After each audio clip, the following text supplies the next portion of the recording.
उत्तर प्रदेश से लाखों लोग महानगरों की ओर रुख करते हैं।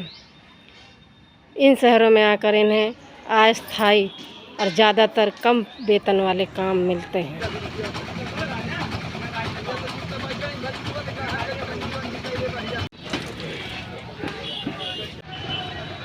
जैसे यहाँ से जैसे पूछ के गए सर क्या क्या उधर सुविधा है, तो बोलते हैं कि इधर खाना फ्री है, रूम फ्री है, 12,000 सैलरी है, तुमको 12 घंटा ड्यूटी मिलेगी। और दिक्कत क्या है, जैसे पानी नहीं मिलता, रूम लाइट नहीं रहती है, रूम तो खैर फिलहाल सही रहता, पतरे का रहता है।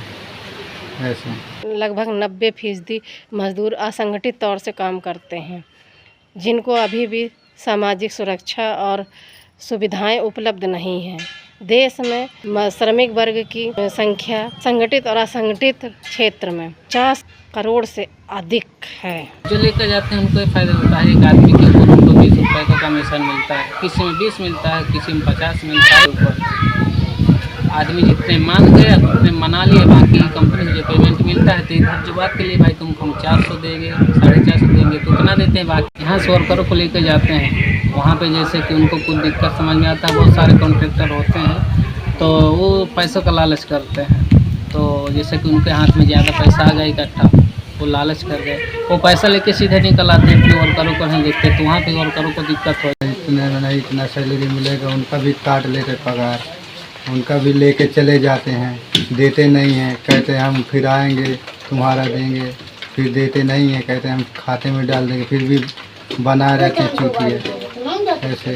तो इनके खिलाफ ऐसे जो मतलब जो 420 करते हैं, तो उनके खिलाफ कभी कोई ने कार्रवाई की है कि नहीं की है? कार्रवाई के अगर सब मिले रहते हैं ना उधर। पलायन का असर न सिर्फ पलायन करने वाले पड़ता है, बल्कि उनके परिवार और समाज पर भी पड़ता है। पुरुषों के पलायन करने से महिलाओं की जिम्मेदारियां और भी बढ़ जाती हैं और बच्चों की शिक्षा भी प्रभावित होती है। बुजुर्ग लोग की देखभाल करने वाला कोई भी नहीं होता है। यहाँ वही झाड़ू पोछा बर्तन करते हैं और क्या काम है। तो कितना मिलता है यहाँ?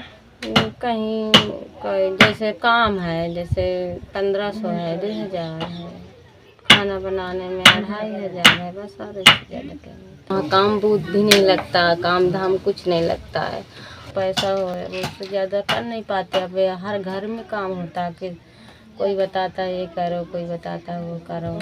अब 5 बजे से निकल जाती हूँ, 12-1 बजे आती हूँ काम करके 4 घर का। वहाँ कमा रही थी, बच्चे पढ़ नहीं पाते थे, इधर फिर आ गई, सोच समझ के इधर आ गई। हम 10 तक 12 तक नहीं पढ़ा पाएंगे तो 8-9 तक तो पढ़ ही लेंगे सरकारी में, लेकिन कि हम पेट भर सके तो बहुत है। अब क्या है, 2 लड़के हैं हमारे, यहाँ कोई काम है ही नहीं है, तो बाहर चले जाते हैं और यहाँ कुछ समस्या हो जाती है। हम बीमार हो गए या हमारे पति बीमार हो गए तो फिर उसमें दिक्कत हो जाती है बहुत ज़्यादा, और यहाँ कोई काम है नहीं, मजदूरी है ही नहीं। अगर गांव में ही लोगों के लिए बेहतर अवसर हों तो मानव तस्करी और बंधुआ मजदूर जैसे मामलों पर काबू पाया जा सकता है। सरकार ने मनरेगा, मुद्रा लोन, स्किल जैसी स्कीमें और योजनाएं तो चलाई हैं, लेकिन इतना काफ़ी नहीं है। बेरोजगारी तभी रुकेगी, पलायन तभी रुकेगा जब बेहतर और अपने ही गांव में रोजगार मिले तो।